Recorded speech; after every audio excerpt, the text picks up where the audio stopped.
नमस्कार। आज हम पढ़ेंगे एनसीईआरटी भूगोल कक्षा 6 अध्याय 3 पृथ्वी की गतियाँ। इससे पहले हमने 2 अध्याय पढ़ लिए हैं।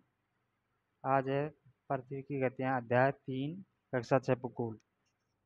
पृथ्वी की गतियाँ क्या हैं, कितने प्रकार की होती हैं? हम देखते हैं कि पृथ्वी की गतियाँ 2 प्रकार की होती है। एक तो होती है घूर्णन। घूर्णन वो होती है जो पृथ्वी अपने अक्ष पर ही घूमती है, 24 घंटे में अपना एक चक्कर पूरा कर लेती है, वो होता है घूर्णन। और एक होती है परिक्रमण। परिक्रमण होती है जैसे सूर्य है, सूर्य के चारों ओर एक वर्ष में एक चक्कर पूरा कर पाती है पृथ्वी। जैसे यहाँ है, फिर यहाँ आ जाएगी, फिर यहाँ, ऐसे धीरे धीरे 365 दिन में एक चक्कर पूरा करती है सूर्य की, वो होता है परिक्रमण। यानी कि परिक्रमा करना, जो सूर्य की परिक्रमा करती है उसे क्या कहते हैं, परिक्रमण। और जो अपने अक्ष पर घूमती है 24 घंटे में पृथ्वी अपने अक्ष पर घूमती है उसे बोलते हैं घूर्णन गति। पृथ्वी गतियाँ कितने प्रकार की होते हैं? 2 प्रकार की। एक होती है घूर्णन और एक परिक्रमण। घूर्णन होती है अपने अक्ष पर घूमना, और एक होती है परिक्रमण जो सूर्य के चारों ओर घूमना। परिक्रमण एक वर्ष में पूरा करती है और घूर्णन 24 घंटे में। जैसा कि आप जानते हैं पृथ्वी की गति 2 प्रकार की है, घूर्णन और परिक्रमण। पृथ्वी का अपने अक्ष पर घूमना घूर्णन कहलाता है। सूर्य के चारों ओर एक स्थिर कक्ष में पृथ्वी की गति को परिक्रमण कहते हैं। अभी बताया कि अपने अक्ष पर घूमना घूर्णन कहलाता है, और सूर्य के, जैसे सूर्य इसके चारों ओर घूमना परिक्रमण कहलाता है। पृथ्वी का अक्ष एक काल्पनिक रेखा है जो इसके कक्षीय सतह से 66.5 डिग्री का कोण बनाती है। पृथ्वी का अक्ष एक काल्पनिक रेखा मानी गई है जो इसके कक्षीय सतह से 66.5 डिग्री, जो ये कोण बन रहा है, ये कितने डिग्री का बन रहा है? 66.5 डिग्री का। पृथ्वी सूर्य से प्रकाश प्राप्त करती है। पृथ्वी का आकार गोले के समान है, इसलिए एक समय में सिर्फ इसके आधे भाग पर ही सूर्य की रोशनी प्राप्त होती है। सूर्य की ओर वाले भाग में दिन होता है, जबकि दूसरा भाग जो सूर्य से दूर होता है वहाँ रात होती है। ग्लोब पर वह वृत्त जो दिन तथा रात को विभाजित करता है उसे प्रदीप्ति वृत्त कहते हैं। प्रदीप्ति वृत्त किसे कहते हैं? जैसे ये क्या है, पृथ्वी।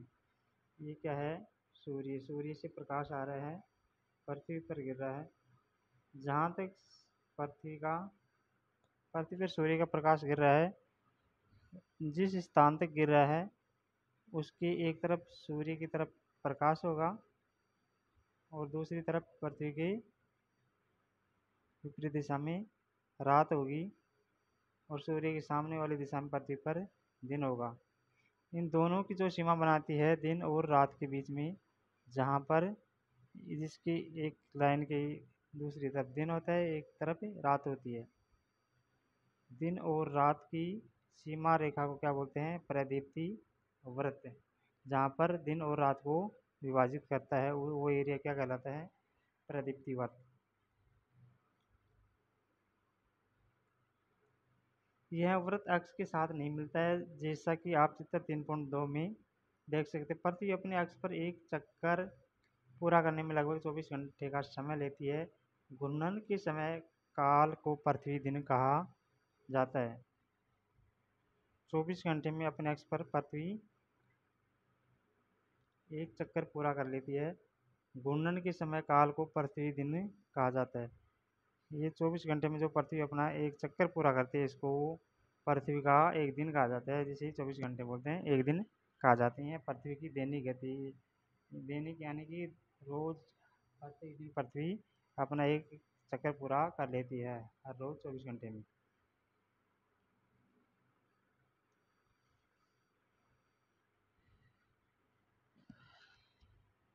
हम देखिए पृथ्वी के अक्ष का झुकाव। ये क्या है? हमारी पृथ्वी। यह है नॉर्थ पोल उत्तरी ध्रुव, और यह है साउथ पोल दक्षिण ध्रुव। पृथ्वी का कक्षीय समतल क्या है? यह है मकर रेखा। यह है विषुवत रेखा यानी कि 0 डिग्री अक्षांश रेखा। ये मकर रेखा 23.5 डिग्री दक्षिणी अक्षांश रेखा। और ये है कर्क रेखा यानी कि 23.5 डिग्री उत्तरी अक्षांश नॉर्थ अक्षांश रेखा। पृथ्वी का कक्षीय समतल पर ये क्या है, पृथ्वी का कक्षीय समतल पर लंब ये कोण कितने का बन रहा है, 66.5 डिग्री का।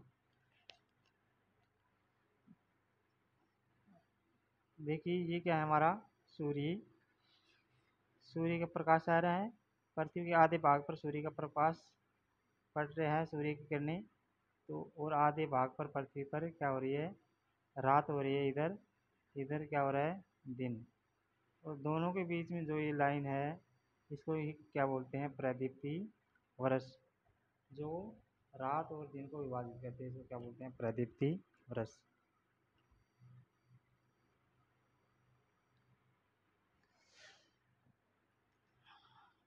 क्या आप जानते हैं कि प्राचीन भारतीय खगोल शास्त्री थे आर्यभट्ट, उन्होंने पृथ्वी को गोल बताया और उन्होंने कहा कि यह अपने अक्ष पर घूर्णन यानी कि घूमती है। प्राचीन भारतीय खगोल शास्त्री हुए आर्यभट्ट, जिन्होंने पृथ्वी को गोल बताया और कहा कि पृथ्वी अपने अक्ष पर घूमती है। अगर पृथ्वी घूर्णन नहीं करे तो क्या होगा, सूर्य के तरफ वाले पृथ्वी के भाग में हमेशा दिन होगा, जिसके कारण उस भाग में गर्मी लगातार पड़ेगी, दूसरे भाग में हमेशा अंधेरा रहेगा एवं पूरे समय ठंड पड़ेगी। इस तरह की अवस्था में जीवन संभव नहीं हो पाएगा। सोचो कि अगर पृथ्वी घूर्णन नहीं करे तो क्या होगा, एक तरफ हमेशा दिन रहेगा, पृथ्वी के एक तरफ हमेशा रात रहेगी। पृथ्वी की दूसरी गति जो सूर्य के चारों ओर कक्ष में होती है उसे परिक्रमण कहा जाता है। पृथ्वी एक वर्ष यानी कि 365 से 1/4 दिन में सूर्य का एक चक्कर लगाती है। हम लोग एक वर्ष 365 दिन का मानते हैं तथा सुविधा के लिए 6 घंटे को इसमें नहीं जोड़ते हैं, यानी कि पृथ्वी 365 दिन 6 घंटे में एक चक्कर पूरा करती है सूर्य का, जिसे परिक्रमण कहा जाता है। हम एक वर्ष मानते हैं 365 दिन का, 6 घंटे को नहीं जोड़ते, इसलिए 6 घंटे 6 प्लस 6 प्लस 6 प्लस 4 साल में जाकर के एक दिन बढ़ जाता है, यानी कि 24 घंटे हो जाते हैं। फिर उस साल में क्या होता है, चौथे वर्ष फरवरी 29 दिन की हो जाती है, जिसे लीप वर्ष कहा जाता है। देखिए समझिए पृथ्वी का परिक्रमण और ऋतुएं कैसी होती हैं। ये क्या है हमारा सूर्य, 21 मार्च को सूर्य किस दिशा में होता है, उत्तरी गोलार्ध में। 21 मार्च को पृथ्वी पर 21 मार्च को पृथ्वी पर जिसे वसंत ऋतु होती है, उत्तरी ध्रुव में तो क्या होता है, उत्तरी गोलार्ध में यानी कि उत्तरी ध्रुव में 21 मार्च को होता है वसंत ऋतु, और दक्षिणी गोलार्ध में होता है शरद ऋतु। ये क्या है हमारी पृथ्वी, दक्षिणी ध्रुव पर होता है शरद ऋतु और उत्तरी ध्रुव में होता है 21 मार्च को वसंत ऋतु। फिर होता है 21 जून को उत्तरी गोलार्ध में ग्रीष्म ऋतु होगी, 21 जून को, जिसे उत्तर अयनांत भी कहा जाता है, 21 जून को उत्तरी गोलार्ध में, और दक्षिणी गोलार्ध में शीत ऋतु होगी। 21 जून को होती प्रश्न बनता है, 21 जून को रहेगा उत्तर में उत्तरी गोलार्ध में तो ग्रीष्म ऋतु, और दक्षिणी गोलार्ध में होता है शीत ऋतु 21 जून को।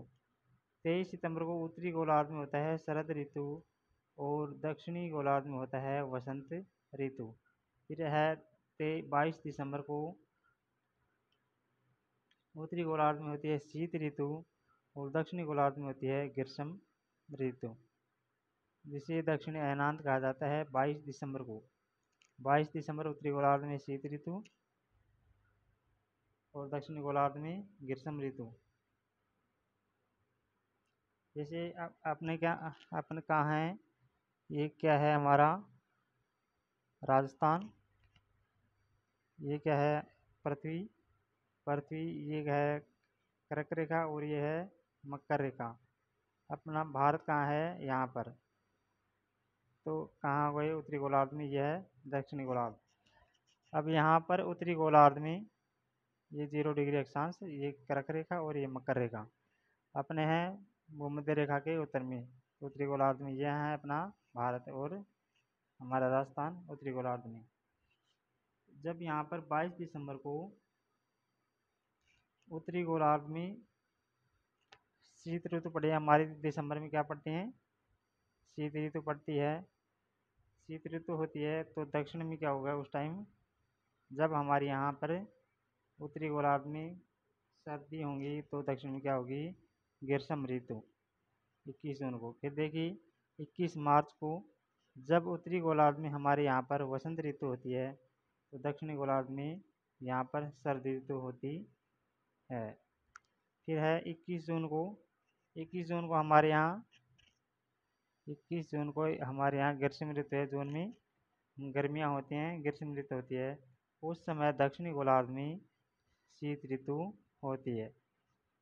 जब यहाँ उत्तरी गोलार्ध में हमारे यहाँ पर उत्तरी गोलार्ध में शीत ऋतु होती है, ग्रीष्म ऋतु है, तो उस समय दक्षिणी गोलार्ध में यानी कि इस भाग में दक्षिणी गोलार्ध में ग्रीष्म शीत ऋतु होती है, जब उत्तरी गोलार्ध में ग्रीष्म ऋतु होती है 21 जून को। फिर इसी प्रकार 23 सितंबर को उत्तरी गोलार्ध में शरद ऋतु होती है, उस समय दक्षिणी गोलार्ध में वसंत ऋतु होती है।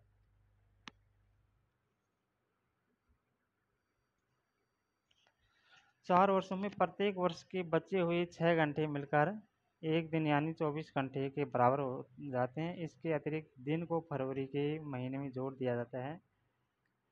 अभी बताया कि 365 दिन का एक वर्ष मानते हैं, जबकि पृथ्वी परिक्रमण करते 365 से ही 1/4 यानी कि 1/4 यानी कि 6 घंटे में 6 घंटे को जोड़ते नहीं, एक वर्ष का मानते हैं वर्ष को। 4 वर्ष मिलकर के 6 घंटे, 4 वर्ष में 24 घंटे हो जाते हैं। इसके अतिरिक्त जो ये अतिरिक्त दिन बनता है एक और, इसको फरवरी के महीने में जोड़ दिया जाता है और ये प्रत्येक चौथे वर्ष फरवरी 28 माह का होता है, उसके बदले में 29 वर्ष का होता है। हम सोचते हैं कि पृथ्वी 29 का 4 साल में क्यों आता है, वो इस कारण से आता है पृथ्वी 4 साल में कि हर साल की 6 घंटे 6 घंटे और 6 घंटे 4 साल के 6 6 6 प्लस 6 प्लस 6 प्लस 24 घंटे मिलकर के फरवरी को 28 की जगह 29 दिन का कर देते हैं, फरवरी का एक दिन बढ़ा देते हैं। ऐसा वर्ष जिसमें 366 दिन होते हैं उसे लीप वर्ष कहा जाता है। चित्र 3.3 से स्पष्ट है कि पृथ्वी दीर्घावताकार पथ पर सूर्य के चारों ओर चक्कर लगाती है। ध्यान दीजिए कि पृथ्वी पूरे कक्ष में एक ही दिशा में झुकी हुई है। सामान्यतः एक वर्ष को गर्मी, सर्दी, वसंत एवं शरद ऋतुओं में बांटा जाता है। ऋतुओं में परिवर्तन सूर्य के चारों ओर पृथ्वी की स्थिति में परिवर्तन के कारण होता है। प्रश्न बनता है कि ऋतुओं में परिवर्तन किस कारण होता है, तो ऋतुओं में परिवर्तन किस कारण होता है, सूर्य के चारों ओर पृथ्वी की स्थिति में परिवर्तन के कारण ऋतुओं में परिवर्तन होता है।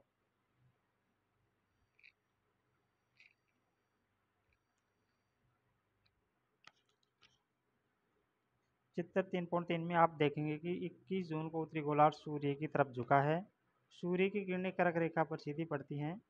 इसके परिणाम स्वरूप इन क्षेत्रों में ऊष्मा अधिक प्राप्त होती है। ध्रुवों के पास वाले क्षेत्रों में कम ऊष्मा प्राप्त होती है क्योंकि वहां सूर्य की किरणें तिरछी पड़ती हैं। उत्तर ध्रुव सूर्य की तरफ झुका होता है तथा उत्तरी ध्रुव रेखा के बाद वाले भाग पर लगभग 6 महीने तक लगातार दिन रहता है।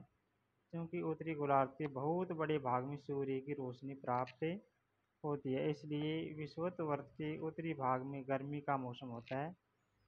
21 जून को इन क्षेत्रों में सबसे लंबा दिन व सबसे छोटी रात होती है।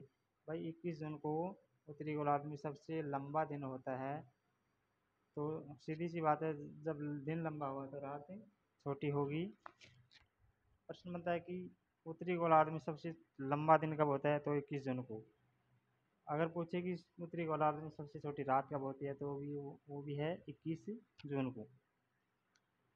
जब पृथ्वी पर उत्तरी गोलार्ध में 21 जून को सबसे लंबा दिन और सबसे छोटी रात होती है, तो इस अवस्था को कहते हैं उत्तर अयनांत। उत्तर अयनांत कब होता है, 21 जून को। उत्तरी गोलार्ध में सबसे लंबा दिन और सबसे छोटी रात कब होती है? 21 जून को। इसको उत्तर अयनांत भी कहा जाता है। 22 दिसंबर को दक्षिण ध्रुव के सूर्य की ओर झुके होने के कारण मकर रेखा पर सूर्य की किरणें सीधी पड़ती हैं। क्योंकि सूर्य की किरणें मकर रेखा पर लंबवत पड़ती हैं, इसलिए दक्षिणी गोलार्ध के बहुत बड़े भाग में प्रकाश प्राप्त होता है। इसलिए दक्षिणी गोलार्ध में लंबे दिन छोटी रातों वाली ग्रीष्म ऋतु होती है। इसके ठीक विपरीत स्थिति उत्तरी गोलार्ध में होती है। पृथ्वी की इस अवस्था को दक्षिण अयनांत कहा जाता है। जैसे ये क्या है हमारी पृथ्वी, ये क्या है विषुवत रेखा, ये कर्क रेखा उत्तरी यानी कि 23.5 डिग्री उत्तरी ध्रुव, और ये क्या है 23.5 मकर रेखा 23.5 डिग्री दक्षिण ध्रुव। जब सूर्य भूमध्य रेखा से इधर दक्षिण में कर्क रेखा पर, ये क्या है दक्षिणी ध्रुव साउथ पोल। जब विषुवत रेखा से दक्षिण ध्रुव की तरफ सूर्य की किरणें सीधी पड़ती हैं तो यहाँ पर दक्षिणी गोलार्ध में लंबे दिन और रातें छोटी होती हैं। पृथ्वी के बहुत बड़े भाग पर सूर्य की किरणें लंबवत पड़ती हैं दक्षिणी गोलार्ध में। इसी प्रकार उत्तरी गोलार्ध में भी ग्रीष्म ऋतु में गर्मियों में कर्क रेखा पर सूर्य की किरणें लंबवत पड़ती हैं तो इस भाग पर गर्मी ज़्यादा होती है और दिन लंबे होते हैं। सूर्य का प्रकाश लंबवत पड़ेंगी तो दिन लंबा होगा, रातें छोटी होंगी। इसी प्रकार इधर 22 दिसंबर को सूर्य की किरणें लंबवत पड़ती हैं, दिन लंबा होता है, रातें छोटी होती हैं।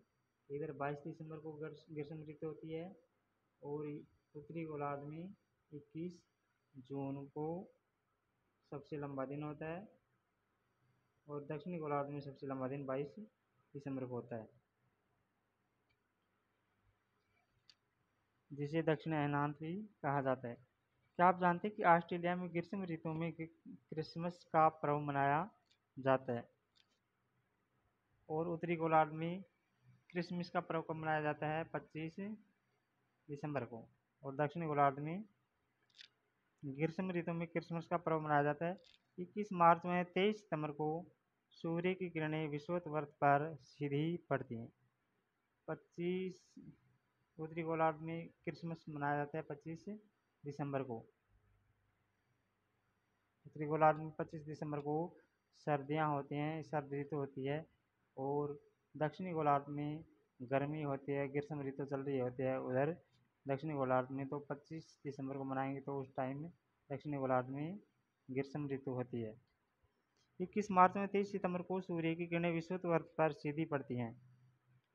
विषुवत वृत्त क्या है? ये है क्या है हमारी पृथ्वी, ये क्या है 0 डिग्री अक्षांश रेखा या विषुवत रेखा या बोलते हैं भूमध्य रेखा। इस पर क्या है 21 मार्च और 23 सितंबर को सूर्य किरणें सीधी पड़ती हैं। इस अवस्था में कोई भी ध्रुव सूर्य की ओर नहीं झुका होता है, इसलिए पूरी पृथ्वी पर रात व दिन बराबर होते हैं। भाई पृथ्वी पर जब सूर्य की किरणें सीधी पड़ेंगी तो पृथ्वी का झुकाव किसी भी ध्रुव की ओर नहीं होगा, तो क्या है दोनों तरफ सीधी पड़ेंगी बीच में, तो दोनों तरफ इधर भी और उत्तरी गोलार्ध में और दक्षिणी गोलार्ध में दोनों तरफ दिन और रात बराबर होते हैं, जिसे विषुव कहा जाता है। विषुव किसे कहा जाता है? जब पृथ्वी पर दिन और रात बराबर होते हैं उसे विषुव कहा जाता है।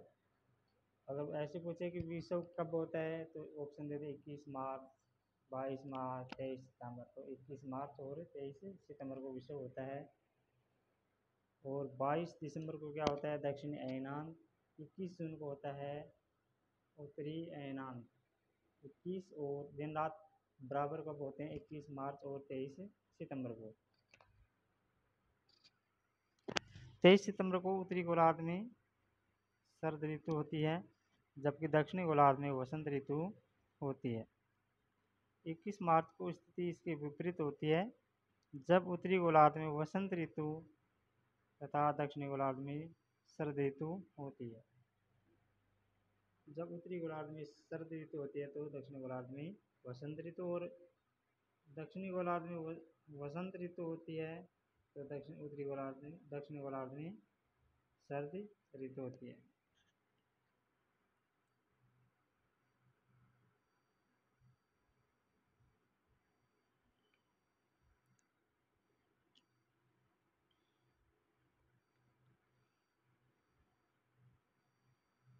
धन्यवाद। ये था हमारा अध्याय 3 एनसीईआरटी भूगोल कक्षा 6। ज़्यादा बड़ा लेसन नहीं है, बस 4-5 बातें हैं इसमें।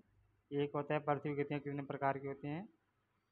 2 प्रकार के होते हैं, घूर्णन और परिक्रमण। घूर्णन वो होती है जो पृथ्वी अपने अक्ष पर घूमती है, जैसे पृथ्वी अपने अक्ष पर घूमती रहती है जो 24 घंटे में अपना एक चक्कर पूरा कर लेती है अपने अक्ष पर, उसे घूर्णन कहते हैं। और परिक्रमण जो सूर्य की चारों ओर, जैसे सूर्य के चारों ओर चक्कर लगाती है सूर्य की, वो क्या है, सूर्य के चारों ओर चक्कर लगाती है, यहाँ परिक्रमा करती है। परिक्रमण यानी कि परिक्रमा करना किसी सूर्य की, उसे बोलते हैं परिक्रमण। पृथ्वी अपनी कक्षीय सतह पर 66.5 डिग्री का कोण बनाती है, जिसे कक्षीय समतल कहते हैं। और फिर हमने देखा कि प्रदीप्ति वर्ष क्या होता है। प्रदीप्ति वर्ष होता है जब सूर्य का प्रकाश और पृथ्वी की रात वाला हिस्से को विभाजित करने वाला जो हिस्सा होता है, दिन और रात को, जो इधर एक तरफ पृथ्वी पर दिन है एक तरफ रात है, दिन और रात को विभाजित करने वाला जो पृथ्वी का हिस्सा होता है उसे प्रदीप्ति वर्त कहते हैं। गोलों पर वह वर्त जो दिन व रात को विभाजित करता है उसे प्रदीप्ति वर्त कहा जाता है। फिर हमने देखा परिक्रमण। पृथ्वी की दूसरी गति होती है जो सूर्य के चारों ओर कक्ष में होती है, उसे परिक्रमण कहते हैं, जो 365 दिन 1/4 यानी कि 6 घंटे में पूरा चक्कर बनाती है। ये होती है परिक्रमण गति। लीप वर्ष कैसे होता है। परिक्रमण एक सूर्य की कक्ष में परिक्रमण करती है 365 दिन 6 घंटे। हम एक वर्ष मानते हैं 65 दिन का, 365 दिन का, तो 6 घंटे बचते हैं एक साल के, इसीलिए 6 घंटे हर साल 4 साल में मिलकर के यानी कि 24 घंटे बनते हैं। तो 4 साल बाद में जाकर के हर चौथे वर्ष एक दिन बढ़ जाता है, 24 घंटे बढ़ जाते हैं, तो उसको पृथ्वी में जोड़ देते हैं। इस कारण पृथ्वी 28 की जगह 29 दिन की आती है, जिसे लीप वर्ष कहा जाता है। फिर हमने देखा 21 जून को उत्तरी अयनांत, जब उत्तरी गोलार्ध में ग्रीष्म ऋतु होती है, सबसे लंबा दिन होता है, सबसे छोटी रात होती है, जिसे उत्तरी अयनांत कहा जाता है। और 22 दिसंबर को जिसे दक्षिणी अयनांत कहा जाता है, जब 22 दिसंबर को दक्षिणी गोलार्ध में ग्रीष्म ऋतु होती है और सबसे लंबा दिन और सबसे छोटी रात होती है।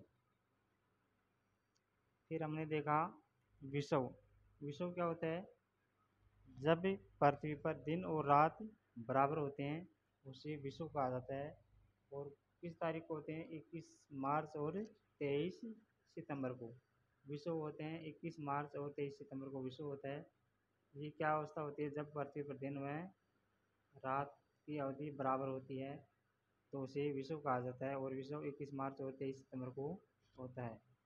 23 सितंबर को उत्तरी गोलार्ध में शरद ऋतु होती है तो दक्षिणी गोलार्ध में वसंत ऋतु होती है। और इसी प्रकार जब 21 मार्च को इसका उल्टा हो जाता है, जब 21 मार्च को इसके विपरीत हो जाता है, जब उत्तरी गोलार्ध में वसंत ऋतु होती है तो दक्षिणी गोलार्ध में शरद ऋतु होती है।